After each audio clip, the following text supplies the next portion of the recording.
Welcome students of MSc 4th semester. Next topic larval development लेकर के हम हाजिर हैं। इस लार्वल डेवलपमेंट को हैचिंग भी बोलते हैं, यानी कि आर्गन फार्मेशन के बाद जो फ्राई है, यानी जो न्यूली बोर्न जो एनिमल है वो जो बाहर आता है और एक लार्वा के फार्म में आता है। तो किस तरह से आर्गन फार्मेशन के बनने के बाद इसका स्ट्रक्चर कैसा बन जाता है, यानी एक लार्वा जैसा दिखता है। और इस लार्वा के बारे में, यानी लार्वा क्या है, किस तरह से ये इसकी हैचिंग हो रही है, ये सारा कुछ इनमें हम देखेंगे। While the various organs are being formed, जब कई तरह के या सारे जब आर्गन का फार्मेशन हो जाता है, इसके पहले जो आर्गेनो फार्मेशन में हमने डिस्क्राइब किया कि एक्टोडर्म, इंडोडर्म, मीजोडर्म जो आर्गन का फार्मेशन होना होता है, जब ये आर्गन का फार्मेशन हो जाता है, कंप्लीट हो जाता है, while the various organs are being formed the shape of embryo modified remarkably, यानी आर्गन के फार्मेशन के बाद एम्ब्रियो का जो शेप है एक रिमार्केबल मॉडिफाइड स्ट्रक्चर बन जाता है, यानी एक डिसाइडेड एम्ब्रियो का स्ट्रक्चर दिखाई देने लगता है। और हम ये देख लेते हैं कि ये फ़िश है, यानी फ़िश जैसा, ये फ़िश लार्वा जैसा दिखाई देने लगता है, जस्ट लाइक फ़िश, यानी फ़िश लार्वल स्टेज को हम देख सकते हैं। The body gets elongated and differentiated into distinct head, trunk and tail, यानी कि आर्गन फार्मेशन के बाद जब लार्वा बनता है तो लार्वल कंडीशन में इसमें जो है कि इसकी बॉडी इलांगेट हो जाती है, और इलांगेशन के साथ साथ इसकी बॉडी 3 भागों में डिफ्रेंशिएट, साफ साफ डिस्टिंक्ट दिखने लगती है, यानी कि हेड रीजन, ट्रंक रीजन और टेल रीजन ये दिखने लगते हैं, क्योंकि बॉडी, फिश की बॉडी इलांगेटेड होती है। इलांगेशन के साथ साथ इसके तीनों पार्ट बॉडी के, हेड, ट्रंक और टेल, इसका जो है कि जो एक जनरल स्ट्रक्चर है और जो लार्वल फार्म है वो दिखने लगता है। और इसके बाद देखते हैं अपेंडेजेस स्टार्ट्स मेकिंग, इसके अपेंडेजेस बनने लगते हैं। देयर अपीयरेंस, यानी थोड़ा थोड़ा दिखने लगते हैं, यानी इसके जो फिन्स हैं ये सब दिखने लगते हैं। And the yolk sac gets reduce, और जो याल्क सैक है वो धीरे धीरे जो है रिड्यूज कर जाता है, नष्ट हो जाता है, ख़त्म हो जाता है, कम हो जाता है। फाइनली हैचिंग आकर्स, और अंत में क्या होता है कि ये जो है ये बाहर आता है। एंड द एम्ब्रियो बिकम्स, और एम्ब्रियो कैसा हो जाता है, ए फ्री स्विमिंग लार्वा, एक स्वतंत्र रूप से तैरने वाला एक जो है कि फिश जो है लार्वा ये बन जाता है। और यही लार्वल डेवलपमेंट है, ये लार्वल कंडीशन है। Young stage of fish from the time of hatching till the transformation into adult like form is referred to as larval stage, यानी कि लार्वल स्टेज क्या है, एक यंग स्टेज, यानी कि जब हैचिंग के, जब तक ये हैचिंग नहीं, हैचिंग के बाद और एडल्ट स्टेज आने तक, इन दोनों के बीच में जो स्टेज आता है, जो समय आता है, जो पीरियड है, उसी को हम लार्वल स्टेज बोलते हैं। The period of larval development various considerable in different fishes, और ये जो पीरियड लार्वल डेवलपमेंट का जो पीरियड है, जो समय है, ये अलग अलग फिशेज में अलग अलग तरीके से जो है कि कुछ डिफरेंस लिए हुए होता है। ये सेम जो है सब में ये सेम पीरियड नहीं होता, सेम तौर तरीका नहीं होता, इसमें कुछ अंतर है। लेकिन यहाँ जनरल वे में हमें पढ़ना है, किसी पर्टिकुलर एक फ़िश के बारे में डेवलपमेंट नहीं पढ़ना है, लार्वल स्टेज नहीं पढ़ना, इसलिए यहाँ पे हमें डिस्क्राइब नहीं करना है। At hatching the larva is usually transparent, जब लार्वा हैचिंग के बाद जब बाहर आता है तो कैसा दिखता है, इसकी बॉडी ट्रांसपेरेंट दिखती है, यानी इसके बॉडी के अंदर के जो पार्ट हैं वो झलकते रहते हैं। With some pigments spots of unknown function, यानी इसके बॉडी के अंदर कुछ ऐसे पिगमेंट जो है ट्रांसपेरेंसी लिए हुए दिखते रहते हैं, लेकिन उसके फंक्शन अननोन है, उसके फंक्शन के बारे में जानकारी नहीं है। Notochord and myotomes are clear, notochord and myotomes are clear with usually little development of cartilage, यानी नोटोकार्ड एकदम क्लियर बना हुआ होता है और मायोटोम्स जो भी क्लियर जो है कि दिखाई देता है, उसका भी स्ट्रक्चर मायोटोम्स का एकदम क्लियर दिखता है। और इसी मायोटोम से जो है कार्टिलेज डेवलपमेंट हो रहा है, ये भी साफ दिखता है। इसके बाद जो है ऑसिफिकेशन इन द स्केलेटन, और इसके जो है स्केलेटन में कंकाल में ऑसिफिकेशन यानी बोन्स के यानी कार्टिलेज के जो फार्मेशन जो है कि अब न्यूली स्टेज में होते हैं, ये भी बनते हुए दिखते हैं।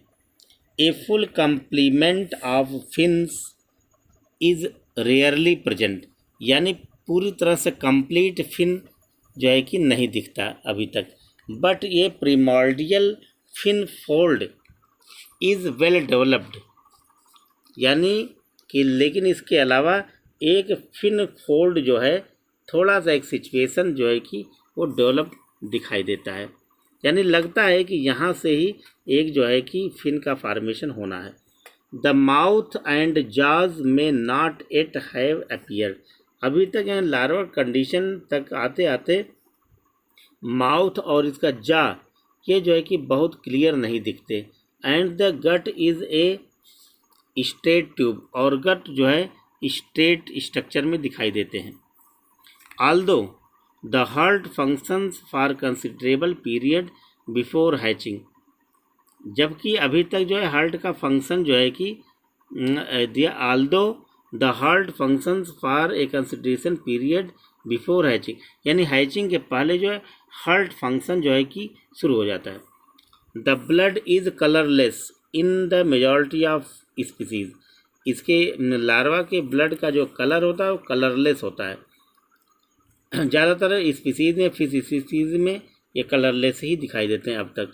And the circulatory and respiratory system are poorly developed, और सर्कुलेटरी सिस्टम और रिस्पायरेटरी सिस्टम ये दोनों जो है कि होते तो हैं लेकिन अभी बहुत अच्छी तरह से बने नहीं होते, पुअरली डेवलप होते हैं। The yolk sac is relatively enormous, yolk sac तो आप जानते हैं कि एकदम रिड्यूज कंडीशन में हो जाता है, लगभग जो है कि इसकी जो एकदम रिड्यूज कंडीशन में इनार्मस दिखता है। विथ प्रिजम्बली हाइड्रोडायनेमिक डिसएडवांटेज, अगर जो दिखता भी थोड़ा बहुत तो इसका कोई एडवांटेज नहीं रहता है, वो कोई मतलब नहीं है। Pigmentation of the eye is variable, इसके आई का जो पिगमेंटेशन है वो वेरिएबल कंडीशन में होता है। But where the eye is non functioning at hatching, hatching के समय लेकिन आई जो है फंक्शन नहीं करता है। इट डेवलप्स सून, ये जल्दी ही फिर डेवलप कर जाता है लार्वा कंडीशन में, हैचिंग के बाद जल्दी ही डेवलप कर जाता है। The kidney is usually pronephric, kidney जो है प्रोनेफ्रिक लार्वल कंडीशन तक जो है प्रोनेफ्रिक होता है, यानी पूरी तरह नेफ्रिक कंडीशन नहीं होता। विथ वेरी फ्यू ग्लोमेरुलाई, और इसमें जो ग्लोमेरुलाई होते हैं वो बहुत थोड़े से होते हैं। Very little is how ever known about the endocrine glands, endocrine gland भी जो है थोड़ी बहुत मात्रा में थोड़े बहुत दिखते हैं। गोनैड्स ईटीसी, गोनैड्स भी पूरी तरह डेवलप नहीं होता। At such an early stage, यानी कि इस अर्ली स्टेज में ये सब चीज़ें एंडोक्राइन ग्लैंड और गोनैड्स ये सब जब पूरी तरह से डेवलप नहीं होते हैं, ये जो है कि अभी अर्ली स्टेज में होते हैं। एज याल्क इज़ रीअब्जॉर्ब्ड, धीरे धीरे याल्क जब रीअब्जॉर्ब हो जाता है यानी डाइजेस्ट हो जाता है, उसके बाद जो है the mouth begins to function, mouth function करने लगता है। The gut and the eyes develop further, इसके बाद ही तो एलिमेंट्री कैनाल और आई डेवलप करने लगते हैं। The larva now suits for transfer to sources of external food, अब ये लार्वा जो एक्सटर्नल फूड की ओर जो है, यानी कि ये लार्वा जो है जो एक्सटर्नल एरिया में जो फूड मटेरियल है उसी सोर्स पर डिपेंड होने लगता है, डिपेंड रहता है, क्योंकि अब इसे बाहर से कुछ अंदर से कुछ मिल नहीं रहा है, अब ये बाहर जो फूड मटेरियल अवेलेबल है उसी को खाने के लिए ये तत्पर होता है। One of the earlier system that develops in the locomotion and support, और इसके बाद ये जो है लोकोमोटरी सिस्टम यानी कि ये जो मूव करने लगता है ये डेवलप होता है, यानी कि स्विमिंग करता है। The primordial fin is soon replaced by median fins. जो प्रीमोर्डियल फिन है वो धीरे धीरे मीडियन फिन में बदल जाता है। एंड देयर स्केलेटन, और उसके स्केलेटन में भी। Branchial replaces cutaneous respiration as the gill arches and filaments appear. यानी जो ब्रांचियल यानी जो गिल्स का फॉर्मेशन होता है वो अभी तक कटेनियस रिस्पायरेशन करते हैं, यानी स्किन द्वारा ही ये ऑक्सीजन एब्जॉर्ब करते हैं, और फिर धीरे धीरे गिल आर्चेज और फिलामेंट जो है कि दिखाई देने लगे, यानी गिल फिलामेंट और गिल आर्चेज यानी जिस पर गिल लगे होते हैं ये दिखाई देने लगते हैं इस कंडीशन में। द स्विम ब्लेडर मे और may not be present during the larval stage. यानी स्विमिंग ब्लेडर दिखते भी हैं, कुछ में नहीं दिखते, कुछ स्पीसीज में दिखते हैं इस लार्वल स्टेज में। ए फिश लार्वा और fry having the yolk sac. अगर ये जो लार्वा है, फिश का जो लार्वा जिसका हम डिस्क्रिप्शन कर रहे हैं, ये कुछ में जो है याल्क सैक अभी मौजूद होते हैं। तो जिस लार्वा में याल्क सैक अभी मौजूद होते हैं ऐसे लार्वा को जो है हम सैक फ्राई बोलते हैं। A fish larva of or fry having the yolk sac is known as sac fry. लेकिन जिसमें ये याल्क सैक डिसअपियर हो जाते हैं, पूरी तरह नहीं दिखते, ऐसे फ्राई का नाम बदल जाता है। And after the yolk sac disappears it is become as the advance fry. इसको एडवांस फ्राई कहते हैं, यानी कि कुछ फिश के कुछ स्पीसीज में सैक फ्राई दिखते हैं और कुछ में एडवांस फ्राई। सैक फ्राई उसको कहते हैं जिसमें अभी याल्क सैक मौजूद है, और एडवांस फ्राई उसे कहते हैं जिसमें याल्क सैक पूरी तरह से डिसअपियर हो चुका है। In some species the advanced fry resembles closely the adult except in size, for example salmon, trout and many catfishes. कुछ ऐसे स्पीसीज हैं जिनमें एडवांस फ्राई पाए जाते हैं, जैसे इसका एग्जाम्पल है सालमन, ट्राउट और कुछ कैटफिशेज। इसमें जो है जो एडवांस जो फ्राई है ये जैसे एडल्ट की तरह से दिखते हैं, एडल्ट के साइज़ के दिखते हैं। This is referred to as direct development, और इसी कंडीशन को डायरेक्ट डेवलपमेंट बोला जाता है। यानी हम ये कह सकते हैं कि डायरेक्ट डेवलपमेंट सालमन में, ट्राउट में, कैटफिश में देखने को मिलता है, क्योंकि इनके एडवांस फ्राई होते हैं और ये जस्ट लाइक एडल्ट माने जाते हैं, एडल्ट की तरह दिखते हैं। इसी को हम डायरेक्ट डेवलपमेंट बोलते हैं। On the other hands in several families of fishes, और कुछ ऐसे भी फिश की फैमिली हैं जिसमें डायरेक्ट डेवलपमेंट नहीं देखने को मिलता, इसमें इनडायरेक्ट डेवलपमेंट देखने को मिलता है, जैसे Clupeidae, Lophiidae, Cyprinidae, Scorpaenidae, Anguillidae ETC। Indirect development takes place. इन सबों में जो डेवलपमेंट होता है वो इनडायरेक्ट होता है, डायरेक्ट नहीं होता। यानी कि indirect means in which sac fry are available, जिसमें सैक फ्राई मौजूद होते हैं, जिसमें कि याल्क सैक दिखता है, उसमें जो इनडायरेक्ट डेवलपमेंट होता है, क्योंकि वो लार्वल कंडीशन के बाद फिर वो एडल्ट कंडीशन में आते हैं। अब यहाँ जो स्ट्रक्चर दिखाया गया है कि किस तरह से लार्वल फार्मेशन कैसे हो रहा है, during larval formation early stage इसका कैसा है। शुरू में इस स्ट्रक्चर में देखिए एक का जो है एक से जो है फ्राई का डेवलपमेंट हो रहा है, ब्लास्टोडर्म ये इन्वेजिनेट हो रहा है, यानी कि सेल इन्वेजिनेट हो रहा है। सेकेंड स्टेज में देखिए फिर यहाँ पे न्यूरल प्लेट का फार्मेशन हो रहा है। थर्ड स्टेज में देखते हैं फिर ये ब्रेन, इसका फार्मेशन इससे हो जाता है, और ब्रेन के आसपास जो है सोमाइट बनते हैं, जिसका डिस्क्रिप्शन इसके पहले दिखा गया। और उसके बाद ये सोमाइट से धीरे धीरे नीचे की ओर खिसक जाते हैं, और ऊपर जो है आई वेसिकल्स का फार्मेशन होने लगता है। तो ये early condition, early stage of development, formation of larva.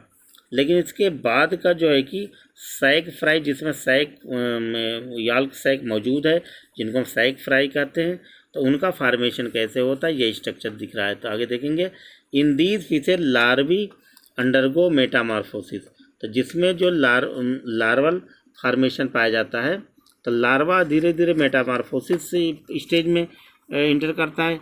Metamorphosis के बाद फिर वो एक एडल्ट बनता है, during which larval characters are lost and the adult features appears. Larval character सभी समाप्त हो जाते हैं और वो एडल्ट फॉर्मेशन कर लेता है। A fry which loses the lateral characters, एक ऐसा फ्राई जिसमें लार्वल कैरेक्टर जो है कि लॉस कर जाता है, नष्ट हो जाता है, ख़त्म हो जाता है। Is like a miniature adult, उनको मिनिएचर एडल्ट बोलते हैं, या इन्हीं को हम जो फिंगर लिंक्स भी कहते हैं। तो यहाँ जो स्ट्रक्चर सामने दिखाया जा रहा है ये formation of the sac fry, जो सैक फ्राई होते हैं उनके बॉडी का फार्मेशन कैसे हो रहा है, यानी इसी स्टेज में देखेंगे। यहाँ तक तो कॉमन स्टेज है, लेकिन इसके बाद का स्टेज आप देख लीजिए, यहाँ पे फार्मेशन शुरू हो जाता है। फर्स्ट स्टेज है, सेकंड स्टेज में इस तरह के स्ट्रक्चर, और थर्ड में इस तरह के स्ट्रक्चर, और फोर्थ में देखिए याल्क सैक यहाँ पे अभी मौजूद है और ये बॉडी का फार्मेशन हो गया है। यानी याल्क सैक जिसमें मौजूद होता है उसे हम सैक फ्राई बोलते हैं, जिसमें याल्क सैक नहीं होता है उसे हम एडवांस फ्राई बोलते हैं। तो सैक फ्राई का स्ट्रक्चर यानी डेवलपमेंट यहाँ पे दिखाया गया है। इसके बाद नेक्स्ट फिगर में हम देखें आप, इसमें क्या है, ए न्यूली हैच्ड फिश लार्वा, जो अभी हैचिंग लार्वा जो हैच करके बाहर आया है उसका स्ट्रक्चर देखिए। यहाँ पे देखिए याल्क सैक मौजूद है, यानी इसी फिगर का एडवांस फिगर है। यहाँ पे याल्क सैक है और इसके बाद ये स्टेज डेवलप कर जाता है। याल्क सैक धीरे धीरे डाइजेस्ट होने की कगार पर है। ये आई का सिचुएशन, ये ब्रेन यहाँ बन रहा है, जिसको हमने जो है कि एक पाउच के रूप में पहले इंडिकेट किया था, डिस्क्राइब किया था। ये ईयर है, पेक्टोरल फिन यहाँ बनने लगते हैं, सिचुएशन है। स्पाइनल कार्ड, ये स्पाइनल कार्ड है। नोटोकार्ड इसके बीच में ये जो लाइनिंग है मिडिल, नोटोकार्ड।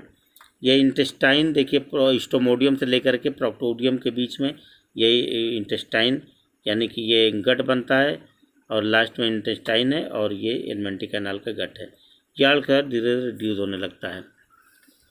इस तरह से हम देखते हैं कि लार्वल स्टेज जो है कि का डेवलपमेंट की कंप्लीट होता है, और जब कंप्लीट होता है तो लार्वल कंडीशन में ये एक तरह से लार्वल का स्टेज जो है फीडिंग स्टेज है, क्योंकि यहाँ पे सिर्फ एक ही काम होता है, ये भोजन करता है और ग्रोथ करता है। यानी धीरे धीरे ये फूड मटेरियल जो है कि कंज्यूम करने लगता है स्विमिंग के दौरान, और धीरे धीरे मैचुरेशन की ओर आगे बढ़ता है और गोनैड मैचुरेशन भी धीरे धीरे होने लगता है। अंत में ये एक एडल्ट फिश बन जाता है। तो दिस इंटर्स यानी जो लार्वा है अब जो है कि एक फीडिंग स्टेज में इंटर करता है लास्ट में, यानी अर्ली एडवांस स्टेज में।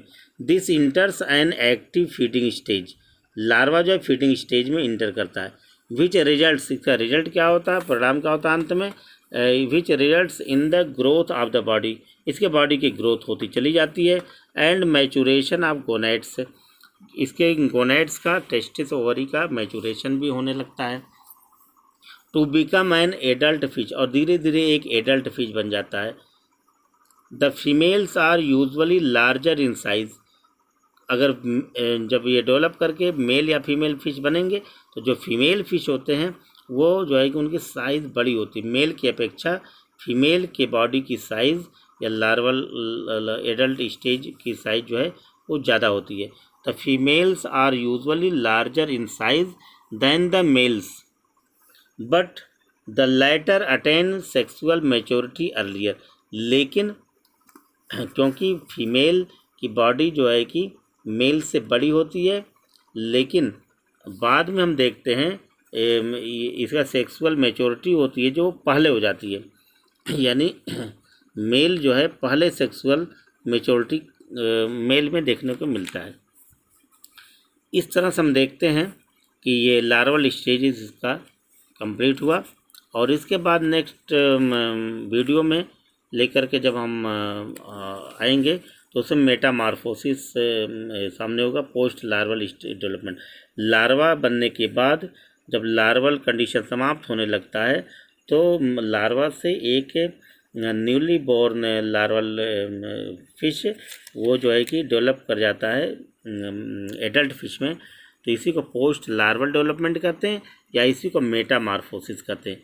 क्योंकि इसके बॉडी में बहुत से कैरेक्टरिस्टिक जो डाइजेस्ट हो जाते हैं, बहुत से कैरेक्टरिस्टिक जो है कि सामने आ जाते हैं। इस तरह से मेटामॉर्फोसिस जो टॉपिक है हम नेक्स्ट वीडियो में लेकर के डिस्कस के लिए हाजिर होंगे। तब तक के लिए आप इसकी तैयारी कर लीजिए। ओके।